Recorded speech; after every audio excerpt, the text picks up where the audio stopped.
Gulf ഫോക്കസിലേക്ക് പ്രിയ പ്രേക്ഷകർക്ക് സ്വാഗതം. ഞാൻ ഗോകുൽ രവി. വിശദമായ റിപ്പോർട്ടുകളിലേക്ക്. കുവൈറ്റിന്റെ പുതിയ പ്രധാനമന്ത്രിയായി ഷെയ്ഖ് മുഹമ്മദ് സബാഹ് സാലിം നിയമിതനായി. അമീർ ഷെയ്ഖ് മിഷൽ അഹമ്മദ് അൽ സബാഹാണ് ഇത് സംബന്ധിച്ച ഉത്തരവ് പുറപ്പെടുവിച്ചത്. ദീർഘകാലം കുവൈറ്റ് വിദേശകാര്യമന്ത്രിയായിരുന്ന ഷെയ്ഖ് മുഹമ്മദ് അൽ സബാഹ് സാലിം മുൻ കുവൈറ്റ് അമീറായിരുന്ന സബാഹ് സാലിമിന്റെ പുത്രനാണ്. മേഖലാ ആസ്ഥാനം സൗദിയിലല്ലാത്ത കമ്പനികൾക്കും ചില ഘട്ടങ്ങളിൽ സർക്കാർ കരാറുകൾ ലഭിക്കുമെന്ന് അധികൃതർ അറിയിച്ചു. കരാർ ഏറ്റെടുക്കാൻ യോഗ്യതയുള്ള കമ്പനികൾ ഇല്ലാതിരിക്കുക, ടെൻഡറിൽ പങ്കെടുക്കാൻ ഒന്നിൽ കൂടുതൽ കമ്പനികൾ ഇല്ലാതിരിക്കുക തുടങ്ങിയ സാഹചര്യങ്ങളിൽ വിദേശ കമ്പനികൾക്ക് സർക്കാർ കരാറുകൾ ലഭിക്കാൻ സാധ്യതയുണ്ട്. വിദേശ കമ്പനികൾക്ക് സൗദിയിൽ സർക്കാർ കരാറുകൾ ലഭിക്കാൻ മേഖലാ ആസ്ഥാനം സൗദിയിലേക്ക് മാറ്റണമെന്ന നിയമം ജനുവരി 1 പ്രാബല്യത്തിൽ വന്നത്. മേഖലാ ആസ്ഥാനം സൗദിയിൽ ഇല്ലാത്ത സ്ഥാപനങ്ങളുടെ നിലവിലുള്ള സർക്കാർ കരാറുകൾ നഷ്ടപ്പെടുകയും ചെയ്യും. എന്നാൽ ഈ നിബന്ധനകളിൽ നിന്ന് ചില സാഹചര്യങ്ങളിൽ ഇളവ് അനുവദിക്കുമെന്ന് അധികൃതർ വെളിപ്പെടുത്തി. പർച്ചേസുകളും വ്യാപാരവും സൗദിക്ക് പുറത്ത് മാത്രമാകുക, കമ്പനിയുടെ പ്രവൃത്തിയും പർച്ചേസും 1 മില്യൺ റിയാലിൽ കവിയാതിരിക്കുക എന്നീ സാഹചര്യങ്ങളിൽ നിയമത്തിൽ ഇളവ് അനുവദിക്കും. പൊതു താൽപര്യം പരിഗണിച്ച് ഇക്കാര്യത്തിൽ അന്തിമ തീരുമാനമെടുക്കാൻ ധനകാര്യമന്ത്രിക്ക് അധികാരമുണ്ടായിരിക്കും. സ്വീകാര്യമായ ഒന്നിൽ കൂടുതൽ ടെൻഡറുകൾ ലഭിക്കാത്ത സാഹചര്യത്തിൽ സൗദിയിൽ മേഖലാ ആസ്ഥാനമില്ലാത്ത കമ്പനികൾക്ക് സർക്കാർ കരാറുകളുടെ ടെൻഡറിൽ പങ്കെടുക്കാം. കൂടാതെ നിലവിലുള്ള ഓഫറുകളേക്കാൾ സാങ്കേതികമായി മികച്ചതും തുക 25% കുറഞ്ഞതുമായ ഓഫറുകൾ പുറത്തുള്ള കമ്പനികൾക്ക് സമർപ്പിക്കാം. മേഖലാ ആസ്ഥാനം സൗദിയിലുള്ള കമ്പനികളിൽ നിന്ന് യോഗ്യമായ ക്വട്ടേഷൻ ലഭിക്കാതിരിക്കുക, ആവശ്യമായ സേവനങ്ങളും സാധനങ്ങളും സൗദിയിൽ മേഖലാ ആസ്ഥാനം ഉള്ള കമ്പനികൾക്ക് നൽകാൻ സാധിക്കാതിരിക്കുക എന്നീ സാഹചര്യങ്ങളിൽ സർക്കാർ സ്ഥാപനങ്ങൾക്ക് പുറത്തുള്ള കമ്പനികളെ സമീപിക്കാം. മേഖലാ ആസ്ഥാനം സൗദിയിൽ ഇല്ലാത്ത കമ്പനികൾക്ക് മാത്രം നൽകാൻ കഴിയുന്ന അടിയന്തര സ്വഭാവമുള്ള സേവനങ്ങൾക്കും അവരെ സമീപിക്കാം. ഇത്തരം കാര്യങ്ങൾ നിരീക്ഷിക്കാനും നിയന്ത്രിക്കാനും പ്രത്യേക കമ്മിറ്റി രൂപീകരിക്കും. ജലീൽ കണ്ണമക്കലം, 24 ജിദ്ദ. കുവൈറ്റിൽ സ്വദേശികളും വിദേശികളും ഉൾപ്പെടെ എല്ലാ പൊതുമേഖലാ ജീവനക്കാരുടെയും സർട്ടിഫിക്കറ്റുകൾ പരിശോധിക്കും. ഇത് സംബന്ധിച്ച് സിവിൽ സർവീസ് കമ്മീഷൻ എല്ലാ സർക്കാർ വകുപ്പുകൾക്കും നിർദ്ദേശം നൽകി. 2000 മുതൽ ഇക്കാലയളവ് വരെ ജീവനക്കാർ നിയമന സമയത്ത് സമർപ്പിച്ച ഹയർ സെക്കൻഡറിക്ക് മുകളിലുള്ള സർട്ടിഫിക്കറ്റുകളാണ് പരിശോധിക്കുക. വ്യാജ സർട്ടിഫിക്കറ്റ് സമർപ്പിച്ച് അനർഹമായി ജോലിയിൽ പ്രവേശിച്ചവരെ കണ്ടെത്തുകയാണ് ലക്ഷ്യം. ഗൾഫ് മേഖലയിൽ ഇന്ധനവില ഏറ്റവും കുറവുള്ള രാജ്യങ്ങളുടെ പട്ടികയിൽ കുവൈറ്റിന് 1ാം സ്ഥാനം. 2019-22 വർഷങ്ങളിലെ ഇന്ധനവില നിലവാരം സംബന്ധിച്ച് അന്താരാഷ്ട്ര നാണയനിധി തയ്യാറാക്കിയ സ്ഥിതിവിവര റിപ്പോർട്ടിലാണ് ഇത് വ്യക്തമാക്കിയിട്ടുള്ളത്. അതേസമയം ഇന്ധനവില ഏറ്റവും കുറവുള്ള അറബ് രാജ്യങ്ങളിൽ അൾജീരിയയ്ക്ക് ശേഷം 2ാം സ്ഥാനവും കുവൈറ്റിനാണ്. ഖത്തറിലെ മെട്രോ ലിങ്ക് സേവനങ്ങൾക്ക് ഇന്നു മുതൽ മെട്രോ ട്രാവൽ കാർഡും ഉപയോഗിക്കാമെന്ന് Doha metro and Lusail tram അറിയിച്ചു. മെട്രോയുടെ ഔദ്യോഗിക സോഷ്യൽ മീഡിയ അക്കൗണ്ടിലൂടെയാണ് ഇക്കാര്യം അറിയിച്ചത്. ഒക്ടോബർ 1 മുതലാണ് മെട്രോ ലിങ്ക് സേവനങ്ങൾക്ക് സ്മാർട്ട് കാർഡ് സ്കാനിംഗ് സംവിധാനം നിർബന്ധമാക്കിയത്. ടാപ്പിംഗ് ഇൻ ആൻഡ് ഔട്ട് എന്ന പേരിലാണ് പുതിയ സംവിധാനം നിലവിൽ വന്നത്. യാത്രക്കാർക്ക് മെട്രോ കാർഡോ കർവ സ്മാർട്ട് കാർഡോ അല്ലെങ്കിൽ കർവ ജേണി പ്ലാനർ ആപ്പിലെ QR കോഡോ സ്കാൻ ചെയ്ത് യാത്ര ചെയ്യാമെന്ന് അധികൃതർ വ്യക്തമാക്കി. അതേസമയം മെട്രോ ലിങ്ക് സേവനം സൗജന്യമായി തുടരുമെന്നും അധികൃതർ വ്യക്തമാക്കി. പുതുവർഷത്തോടനുബന്ധിച്ച് ദുബായിലേക്ക് സന്ദർശകരുടെ പ്രവാഹം. കഴിഞ്ഞയാഴ്ച മാത്രം 1 ലക്ഷത്തിലധികം യാത്രക്കാരാണ് ദുബായിലേക്ക് വന്നുപോയത്. പുതുവർഷാഘോഷങ്ങളുടെ ഭാഗമാകാൻ ലോകത്തിന്റെ വിവിധയിടങ്ങളിൽ നിന്ന് ലക്ഷക്കണക്കിന് ആളുകളാണ് ദുബായിലെത്തിയത്. ഡിസംബർ 27 മുതൽ ജനുവരി 1 വരെയുള്ള ദിവസങ്ങളിൽ 1 ലക്ഷത്തിലധികം യാത്രക്കാരാണ് കര, നാവിക, വ്യോമമാർഗങ്ങളിലൂടെ ദുബായിലേക്ക് വരികയും പോവുകയും ചെയ്തതെന്ന് Dubai general directorate of residency and foreigners affairs അറിയിച്ചു. 1.14 ദശലക്ഷം യാത്രക്കാർ ദുബായ് എയർപോർട്ടുകളിലൂടെ ഈ കാലയളവിൽ യാത്ര ചെയ്തു. ഹത്ത് അതിർത്തിയിലൂടെ 76,376 ആളുകളാണ് സഞ്ചരിച്ചത്.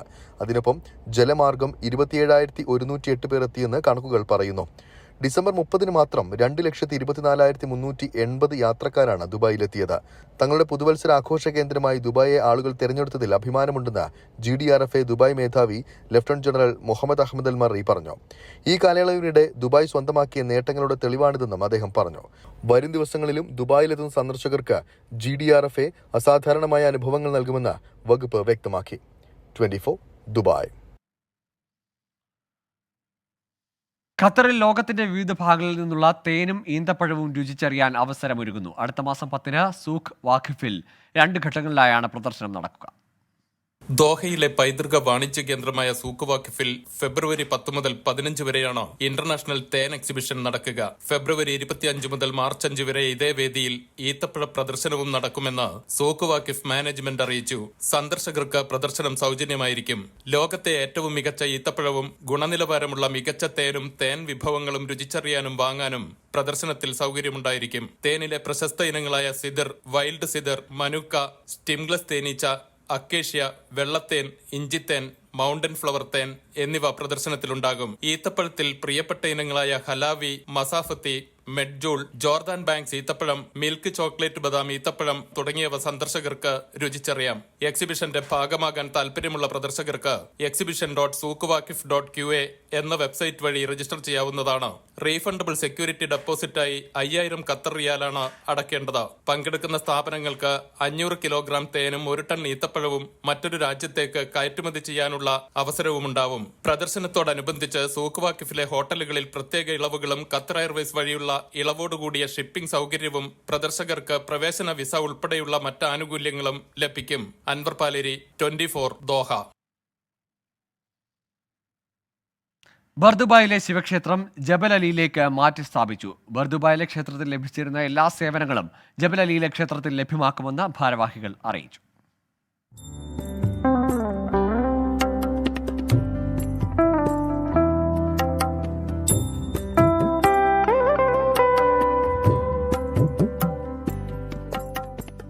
അറുപത്തിയഞ്ച് വർഷം പഴക്കമുള്ള ബർദുബായിലെ ശിവക്ഷേത്രമാണ് ജബലലി ക്ഷേത്രത്തിലേക്ക് മാറ്റുന്നത്. ബർദുബായിലെ ക്ഷേത്രത്തിൽ കൂടുതൽ ഭക്തരെ ഉൾക്കൊള്ളാനുള്ള പരിമിതി ഉണ്ടായിരുന്നു. ഈ സാഹചര്യത്തിലാണ് ഭക്തർക്ക് കൂടുതൽ സൗകര്യത്തോടെ പ്രാർത്ഥനയും മറ്റും നിർവഹിക്കാൻ സാധിക്കും വിധം വിശാലമായ ജബൽ അലിയിലെ പുതിയ ക്ഷേത്രത്തിലേക്ക് മാറ്റിയത്. വാരാന്ത്യങ്ങളിലും വിശേഷ ദിവസങ്ങളിലും ആയിരക്കണക്കിന് ആളുകൾ ഇവിടെ ആരാധനയ്ക്ക് എത്താറുണ്ട്. ബർദുബായിലെ ശിവക്ഷേത്രത്തിന്റെ എല്ലാ പ്രവേശന കവാടങ്ങളിലും ക്ഷേത്രം ജബൽ അലിയിലേക്ക് മാറ്റിയതായി നേരത്തെ തന്നെ അറിയിപ്പ് പതിച്ചിരുന്നു. ബർദുബായിലെ ക്ഷേത്രത്തിൽ ലഭിച്ചിരുന്ന എല്ലാ സേവനങ്ങളും ജബൽ അലിയിലെ ക്ഷേത്രത്തിൽ ലഭ്യമാക്കുമെന്നും ക്ഷേത്രം ഭാരവാഹികൾ അറിയിച്ചു. അതേസമയം പ്രദേശത്തെ പള്ളിയോട് ചേർന്നുള്ള കൃഷ്ണക്ഷേത്രത്തിൽ ആരാധന തുടരും. കഴിഞ്ഞ വർഷമാണ് ജബൽ അലിയിൽ പുതിയ ഹിന്ദു ക്ഷേത്രം പണി കഴിപ്പിച്ചത്. 24 ദുബായ്. സൗദിയിലെ അസീറിൽ മേഖലയിൽ ഇഖാമയുടെ കാലാവധി തീർന്നവർക്ക് നാട്ടിലേക്ക് മടങ്ങാനുള്ള നടപടിക്രമങ്ങൾ ലഘൂകരിക്കും. മേഖലയിലെ ലേബർ ഓഫീസറാണ് ഇക്കാര്യം അറിയിച്ചത്. മരണപ്പെട്ടവരുടെ ആനുകൂല്യങ്ങൾ ലഭിക്കാനുള്ള കാലതാമസം ഇനി ഉണ്ടാകില്ലെന്നും ലേബർ ഓഫീസ് അറിയിച്ചു. സൗദിയിലെ അസീർ മേഖലയിൽ പ്രവാസികളുമായി ബന്ധപ്പെട്ട പ്രശ്നങ്ങൾക്ക് പരിഹാരം കാണാൻ ഇനി മുതൽ കാലതാമസം ഉണ്ടാകില്ലെന്ന് മേഖലയിലെ ലേബർ ഓഫീസർ സലാഹ് അലി അൽ മുത്തേരി പറഞ്ഞു. മേഖലയിലെ വിവിധ കോൺസുലേറ്റ് പ്രതിനിധികളുമായുള്ള കൂടിക്കാഴ്ചയിലാണ് അദ്ദേഹം ഇക്കാര്യം അറിയിച്ചത്.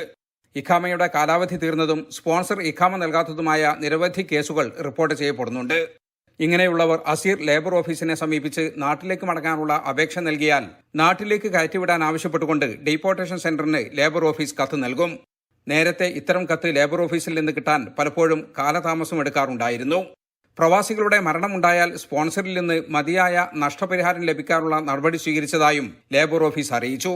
സ്പോൺസറും പവർ ഓഫ് അറ്റോർണിയുള്ള വ്യക്തിയും ഒരുമിച്ച് നേരിട്ട് ലേബർ ഓഫീസിൽ ഹാജരായി മരിച്ചവർക്കുള്ള ശമ്പളവും മറ്റു ആനുകൂല്യങ്ങളും നൽകിയതായി സാക്ഷ്യപ്പെടുത്തണമെന്നതാണ് പുതിയ മാറ്റം. എംബസി സാക്ഷ്യപ്പെടുത്തിയ പവർ ഓഫ് അറ്റോർണിയോടൊപ്പം ഡെത്ത് സർട്ടിഫിക്കറ്റും ഇഖാമ പാസ്പോർട്ട് എന്നിവയുടെ പകർപ്പുകളും ഹാജരാക്കണം. സ്പോൺസറും പവർ ഓഫ് അറ്റോർണിയുള്ള വ്യക്തിയും ഒരുമിച്ച് നേരിട്ട് ഹാജരാകണമെന്ന നിർദ്ദേശം വന്നതോടെ മരിച്ചവരുടെ ആനുകൂല്യങ്ങൾ ലഭിക്കാനും നടപടിക്രമങ്ങൾക്കും നേരിട്ടിരുന്ന കാലതാമസം ഇല്ലാതാകുമെന്നാണ് പ്രതീക്ഷ. കൂടിക്കാഴ്ചയിൽ ഇന്ത്യൻ കോൺസുലേറ്റിനെ പ്രതിനിധീകരിച്ച് ബിജു കെ നായർ പങ്കെടുത്തു. മുഹമ്മദ് മസ്കർ, മൊസാദ് ജാബിർ ആദി എന്നീ ലേബർ ഉദ്യോഗസ്ഥരും പാകിസ്ഥാൻ, സുഡാൻ, ഈജിപ്ത് തുടങ്ങിയ രാജ്യങ്ങളുടെ കോൺസുലേറ്റ് പ്രതിനിധികളും പങ്കെടുത്തു. അസീറിൽ നിന്നും റസാഖ് കിണാശ്ശേരിക്കൊപ്പം ജലീൽ കണ്ണമംഗലം, 24. ദുബായ് ഷോപ്പിംഗ് ഫെസ്റ്റിവൽ 4ാം വാരത്തിലേക്ക് കടന്നു. ദുബായ് ജ്വല്ലറി ഗ്രൂപ്പ് നറുക്കെടുപ്പിലൂടെ കഴിഞ്ഞ 3 ആഴ്ചകളിൽ നിരവധി ആളുകളാണ് വിവിധ സമ്മാനങ്ങൾക്ക് അർഹരായത്. ഇതിനോടകം 32 ഭാഗ്യശാലികൾ 1/4 കിലോ വീതം സ്വർണം സ്വന്തമാക്കി. ഡിജിറ്റൽ നറുക്കെടുപ്പിലൂടെ 90 വിജയികൾക്ക് 10 ഗ്രാം സ്വർണം സമ്മാനമായി നൽകിയെന്നും അധികൃതർ അറിയിച്ചു. ദുബായ് ജ്വല്ലറി ഗ്രൂപ്പിന് കീഴിലുള്ള ജ്വല്ലറി ഔട്ട്ലെറ്റുകളിൽ നിന്ന് 500 ദിർഹമോ അതിൽ കൂടുതലോ വാങ്ങുന്ന ഉപഭോക്താക്കൾക്കാണ് നറുക്കെടുപ്പിൽ പങ്കെടുക്കാൻ അവസരം. ഈ മാസം 14 വരെയാണ് ദുബായ് ഷോപ്പിംഗ് ഫെസ്റ്റിവൽ നടക്കുക. സിനിമാ റിവ്യൂകൾ എന്തായാലും മികച്ച സിനിമകൾ വിജയിക്കുമെന്ന് സംവിധായകൻ അനീഷ് അൻവർ. പുതിയ സിനിമയായ രാസ്തയുടെ റിലീസുമായി ബന്ധപ്പെട്ട് ദുബായിൽ വാർത്താ സമ്മേളനത്തിൽ സംസാരിക്കുകയായിരുന്നു അദ്ദേഹം. പൂർണ്ണമായും ഒമാനിൽ ചിത്രീകരിച്ച സിനിമ മരുഭൂമിയിൽ അകപ്പെട്ടവരുടെ അതിജീവനത്തിന്റെ കഥയാണ് മുന്നോട്ട് വെക്കുന്നത്. ചിത്രം ഇന്ന് തിയേറ്ററുകളിലെത്തി. കേരളത്തിൽ ഗോകുല മൂവീസാണ് ചിത്രത്തിന്റെ വിതരണം. ദമാമിലെ OICC കോഴിക്കോട് ജില്ലാ കമ്മിറ്റി സംഘടിപ്പിക്കുന്ന PM Najeeb memorial penalty shootout മത്സരം വെള്ളിയാഴ്ച നടക്കും. വൈകിട്ട് 4:30 മുതൽ അൽഖോബാബറിലെ നഹ്ത ക്ലബിലാണ് മത്സരം. പ്രവിശ്യയിലെ പ്രമുഖരായ 10ഓളം ടീമുകൾ മത്സരത്തിൽ പങ്കെടുക്കും. വിജയികൾക്ക് 1001 റിയാൽ ക്യാഷ് പ്രൈസും ട്രോഫിയും സമ്മാനിക്കും. റണ്ണേഴ്സിന് 751 റിയാൽ ക്യാഷ് പ്രൈസും ട്രോഫിയും, മികച്ച ഗോൾ കീപ്പർക്ക് ട്രോഫിയും സമ്മാനിക്കുമെന്ന് president Aslam Feroke, general secretary Saleem Olavanna, treasurer Madhusudanan എന്നിവർ അറിയിച്ചു. റിസാല സ്റ്റഡി സർക്കിൾ യൂത്ത് കോൺഫറൻസിന്റെ സൗദി വെസ്റ്റ് നാഷണൽ തല ഉദ്ഘാടനം Kerala Muslim Jamaat general secretary Ibrahim Khaleel Bukhari നിർവഹിച്ചു. വിഭവം കരുതണം, വിപ്ലവമാകണം എന്ന പ്രമേയത്തിൽ അസീർ സോണിലെ സൂഖ് യൂണിറ്റിലായിരുന്നു ഉദ്ഘാടന ചടങ്ങ്. ഗ്ലോബൽ തലത്തിൽ നടക്കുന്ന 1000 പരിപാടികളുടെ ഭാഗമായി 214 യൂണിറ്റുകളിൽ പരിപാടി ഉണ്ടാകും.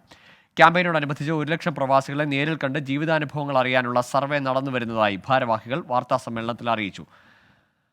അഫ്സൽ സഖാഫി ചാലിയം, നിയാസ് കാക്കൂർ, സൈനുദ്ദീൻ അമാനി, മുജീബ് തുവക്കാട്, സാജിദ് സഖാഫി ഇരിങ്ങാട്ടിരി തുടങ്ങിയവർ വാർത്താസമ്മേളനത്തിൽ പങ്കെടുത്തു.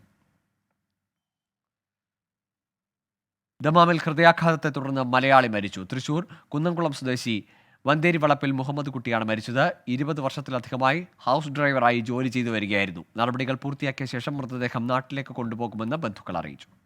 പ്രധാനമന്ത്രി നരേന്ദ്രമോദിയുടെ തൃശൂർ സന്ദർശനത്തിന് പിന്നാലെ രാഷ്ട്രീയ ഏറ്റുമുട്ടൽ. മോദിയുടെ റോഡ് ഷോ കൊണ്ട് BJPക്ക് രാഷ്ട്രീയമായി ഒരു നേട്ടവും ഉണ്ടാകില്ലെന്ന് LDF UDF നേതാക്കൾ പ്രതികരിച്ചു.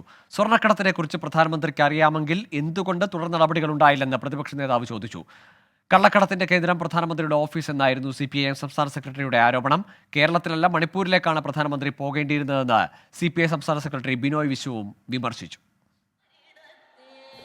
പ്രധാനമന്ത്രിയെ കളത്തിലിറക്കി കേരളത്തിൽ രാഷ്ട്രീയ പ്രചരണങ്ങൾക്ക് BJP തുടക്കമിട്ട് കഴിഞ്ഞു. മുഖ്യമന്ത്രിയെ ഉന്നമിട്ടുള്ള വിമർശനങ്ങളിൽ രാഷ്ട്രീയ ഏറ്റുമുട്ടലും തുടങ്ങി. സ്വർണ്ണക്കള്ളക്കടത്ത് പിടിക്കാൻ ഉത്തരവാദിത്തപ്പെട്ട കേന്ദ്ര ഏജൻസികൾ പരാജയപ്പെട്ടെന്നും കള്ളക്കടത്തിന്റെ കേന്ദ്രം പ്രധാനമന്ത്രിയുടെ ഓഫീസെന്നും MV ഗോവിന്ദൻ. കള്ളക്കടത്ത് പിടിക്കാനുള്ള ഉത്തരവാദിത്വം കേരളത്തിൽ ഏതെങ്കിലും ഗവൺമെന്റ് ഓഫീസിനില്ല. അത് പൂർണ്ണമായിട്ടും കേന്ദ്ര ഗവൺമെന്റിന്റെ ചുമതലയാണ്. എന്തേ ഇതേവരെ സ്വർണ്ണക്കടത്ത് നടന്നു എന്നെല്ലാവരും സമ്മതിച്ചിട്ടുണ്ട്. എന്നിട്ട് എന്തേ പിടിക്കാത്തത്? ആരായിരുന്നു തടസ്സം പിടിക്കുന്നതിന്? തൃശൂരിൽ BJPയെ വിജയിപ്പിക്കാൻ CPIM ശ്രമമെന്ന പ്രതിപക്ഷ നേതാവിന്റെ ആരോപണം. BJP സ്ഥാനാർത്ഥിയെ വിജയിപ്പിക്കാൻ വേണ്ടിയിട്ടുള്ള ഗൂഢാലോചനകൾ CPM സംഘപരിവാർ നടത്തുന്നു. ഈ പാർലമെന്റ് ഇലക്ഷനിൽ അതുണ്ടാവും.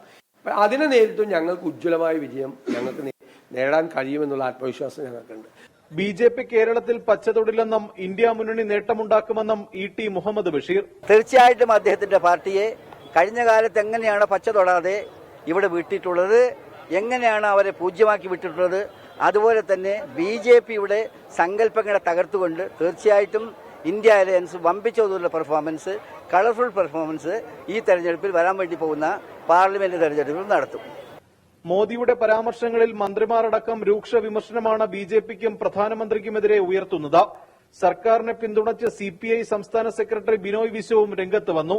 സ്വർണ്ണക്കള്ളക്കടത്തുകാർക്കെതിരെ എന്ത് നടപടി സ്വീകരിച്ചുവെന്ന് പ്രധാനമന്ത്രി വ്യക്തമാക്കണമെന്ന് KPCC അധ്യക്ഷൻ K സുധാകരനും പ്രതികരിച്ചു. 24 തിരുവനന്തപുരം. പ്രധാനമന്ത്രി പ്രസംഗിച്ച തൃശൂർ തേക്കിൻകാട് മൈതാനിയിൽ ചാണകവെള്ളം തളിക്കാനെത്തിയ യൂത്ത് കോൺഗ്രസ് പ്രവർത്തകരെ നേരിടാൻ BJP പ്രവർത്തകർ. ഇരുവിഭാഗവും ഏറ്റുമുട്ടിയതോടെ പോലീസ് ഇടപെട്ടു. സുരക്ഷയ്ക്കായി ക്ഷേത്രത്തിലെ ആൽമരത്തിന്റെ ശിഖരം വെട്ടിയതിനെതിരെയും പ്രതിഷേധമുണ്ടായി. തൃശൂർ വടക്കനാഥ ക്ഷേത്രത്തിലെ ആൽമരത്തിന്റെ കൊമ്പുകൾ പ്രധാനമന്ത്രിയുടെ സന്ദർശനത്തിന്റെ ഭാഗമായി മുറിച്ചുമാറ്റിയതിനെതിരെയായിരുന്നു KSU യൂത്ത് കോൺഗ്രസ് പ്രവർത്തകരുടെ പ്രതിഷേധം. വേദിയിരുന്ന സ്ഥലത്ത് ചാണകവെള്ളം തളിച്ച് പ്രതിഷേധിക്കാനുള്ള നീക്കം യുവമോർച്ച BJP പ്രവർത്തകർ തടഞ്ഞു. BJP ജില്ലാ പ്രസിഡന്റ് KK അനീഷ് കുമാറിന്റെ നേതൃത്വത്തിൽ സംഘടിച്ചെത്തി യൂത്ത് കോൺഗ്രസ് KSU പ്രവർത്തകരെ ക്രൂരമായി ആക്രമിച്ചു.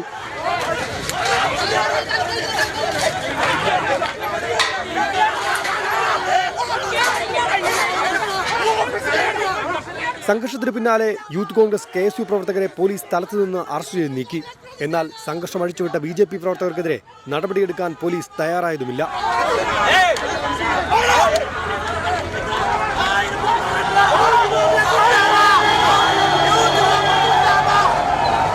ജനാധിപത്യ സമരങ്ങളെ ഫാസിസ്റ്റ് രീതിയിൽ BJP നേരിടുന്നുവെന്ന് KSU ആരോപിച്ചു. എന്നാൽ ആഭാസകരമായ സമരവുമായി വന്നാൽ ഇനിയും ആക്രമിക്കുമെന്നായിരുന്നു BJP ജില്ലാ പ്രസിഡന്റ് KK അനീഷിന്റെ വെല്ലുവിളി.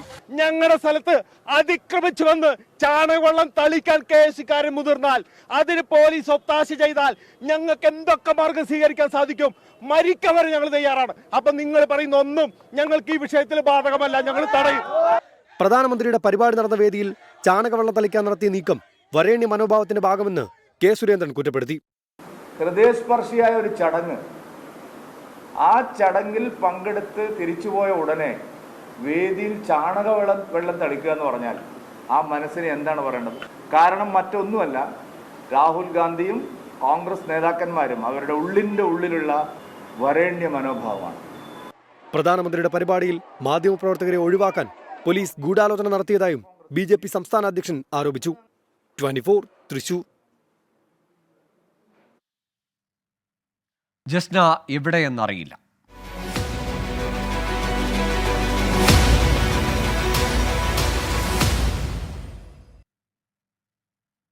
ജസ്ന തിരോധാന കേസിൽ CBI റിപ്പോർട്ടിലെ കൂടുതൽ വിവരങ്ങൾ പുറത്ത്. തിരോധാനത്തിന് മതതീവ്രവാദവുമായി ബന്ധമില്ലെന്നാണ് CBI കണ്ടെത്തൽ.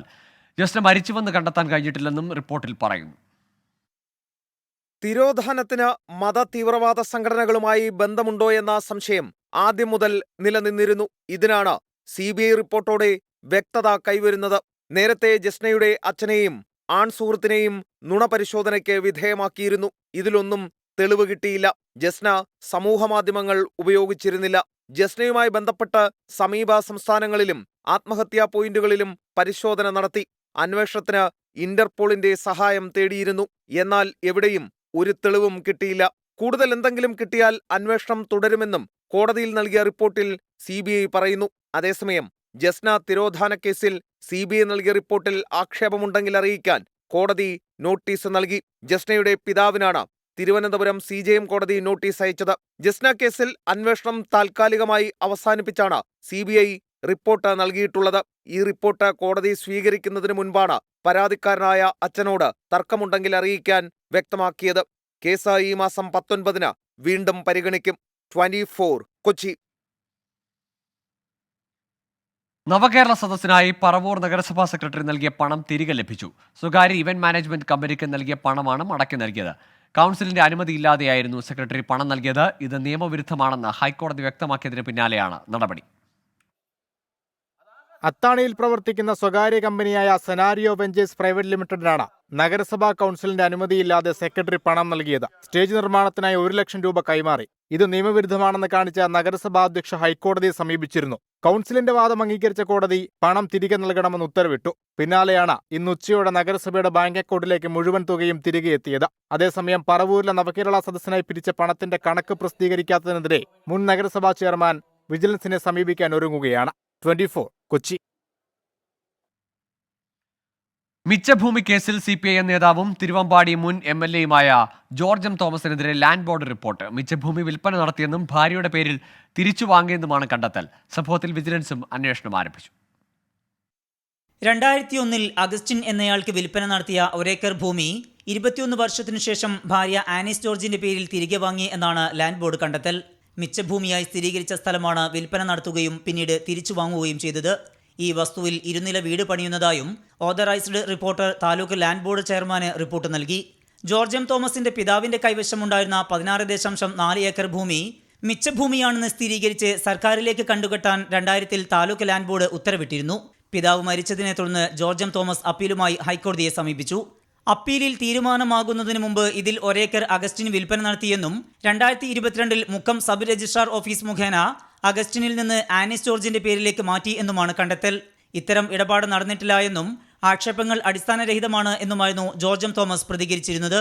സംഭവത്തിൽ വിജിലൻസും പ്രാഥമിക അന്വേഷണം ആരംഭിച്ചിട്ടുണ്ട്. 24 കോഴിക്കോട്.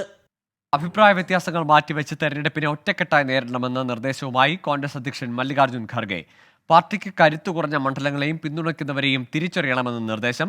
രാഹുൽ ഗാന്ധി നയിക്കുന്ന ഭാരത് ന്യായ് യാത്രയുടെ പേര് ഭാരത് ജോഡോ ന്യായ് യാത്ര എന്നാക്കി മാറ്റി. പാർട്ടിയുടെ ആഭ്യന്തര കാര്യങ്ങൾ മാധ്യമങ്ങൾക്ക് മുന്നിൽ അവതരിപ്പിക്കരുതെന്നാണ് ലോക്സഭാ തെരഞ്ഞെടുപ്പിന് മാസങ്ങൾ മാത്രം ശേഷിക്കെ ഭാരവാഹി യോഗത്തിൽ കോൺഗ്രസ് അധ്യക്ഷന്റെ നിർദ്ദേശം. അഭിപ്രായ വ്യത്യാസങ്ങൾ മാറ്റിവെച്ച് തെരഞ്ഞെടുപ്പിനെ നേരിടണം. വിജയം ഉറപ്പാക്കാൻ കഠിനമായ ശ്രമം ആവശ്യമാണെന്നും ഖർഗെ ഓർമ്മിപ്പിച്ചു. പഞ്ചാബിൽ സഖ്യമില്ലാതെ ഒറ്റയ്ക്ക് മത്സരിക്കാനാണ് തീരുമാനം. ഭാരത് ജോഡോ യാത്രയ്ക്ക് തുടർച്ചയായി നടത്തുന്ന യാത്രയായതിനാൽ ഭാരത് ന്യായ് യാത്രയുടെ പേര് ഭാരത് ജോഡോ ന്യായ് യാത്ര എന്നാക്കി കോൺഗ്രസ് മാറ്റി. യാത്രയുടെ പാതയിൽ അരുണാചൽ പ്രദേശ് കൂടി ഉൾപ്പെടുത്തി. भारत जोड़ो यात्रा से जो हमने सफलता हासिल की थी, भारत जोड़ो यात्रा का जो असर न केवल हमारे संगठन पर परंतु हमारे देश की राजनीति पर पड़ा, उसको हमें भूलना नहीं चाहिए, उसको आगे चलना चाहिए. इसलिए इस यात्रा का नाम भारत जोड़ो न्याय यात्रा होगा. ഈ മാസം 14 ആരംഭിക്കുന്ന യാത്ര 66 ദിവസം കൊണ്ട് 110 ലോക്സഭാ മണ്ഡലങ്ങളിലൂടെ പര്യടനം നടത്തി മുംബൈയിൽ അവസാനിക്കും. 24 ഡൽഹി.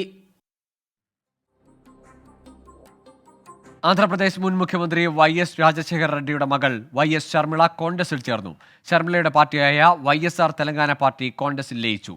മതേതര പാർട്ടി അധികാരത്തിലുണ്ടായിരുന്നെങ്കിൽ മണിപ്പൂർ സംഘർഷം സംഭവിക്കില്ലായിരുന്നുവെന്ന് YS ശർമിള പറഞ്ഞു. AICC ആസ്ഥാനത്ത് നടന്ന ചടങ്ങിൽ കോൺഗ്രസ് അധ്യക്ഷൻ മല്ലികാർജ്ജുൻ ഖർഗെ, രാഹുൽ ഗാന്ധി എന്നിവർ YS ശർമിളയെ സ്വീകരിച്ചു. പിന്നാലെ YSR തെലങ്കാന പാർട്ടിയെ കോൺഗ്രസിലേക്ക് ലയിപ്പിക്കുന്നുവെന്ന് ശർമിളയുടെ പ്രഖ്യാപനം. സംസ്ഥാനത്ത് കോൺഗ്രസിന്റെ പുനരുജ്ജീവനത്തിന് ശർമിളയുടെ വരവ് വഴിയൊരുക്കുമെന്നാണ് ഹൈക്കമാൻഡ് പ്രതീക്ഷ. തെലങ്കാനയിൽ BRSന്റെ ആധിപത്യം അവസാനിപ്പിച്ചതിനു സമാനമായ രാഷ്ട്രീയ നീക്കമാണ് ആന്ധ്രയിൽ കോൺഗ്രസ് ലക്ഷ്യം വെക്കുന്നത്. വരാനിരിക്കുന്ന ലോക്സഭാ നിയമസഭാ തെരഞ്ഞെടുപ്പുകളിൽ ശർമിളയ്ക്ക് സുപ്രധാന ചുമതലകൾ നൽകാനാണ് നീക്കം. 2009 YS രാജശേഖർ റെഡ്ഡി ഹെലികോപ്റ്റർ അപകടത്തിൽ കൊല്ലപ്പെട്ടത് ആന്ധ്രയിൽ കോൺഗ്രസിന് കനത്ത ആഘാതം സൃഷ്ടിച്ചിരുന്നു. ജഗൻമോഹൻ റെഡ്ഡിക്ക് മുഖ്യമന്ത്രി പദവി നൽകാത്തതിൽ പ്രതിഷേധിച്ചാണ് YSRന്റെ ഭാര്യ YS വിജയമ്മ ജഗനെയും ശർമിളയും കൂട്ടി പാർട്ടി വിട്ടത്. 24 ഡൽഹി. ഇതോടെ ഗൾഫ് ഫോക്കസ് പൂർണ്ണമാകുന്നു. Good night.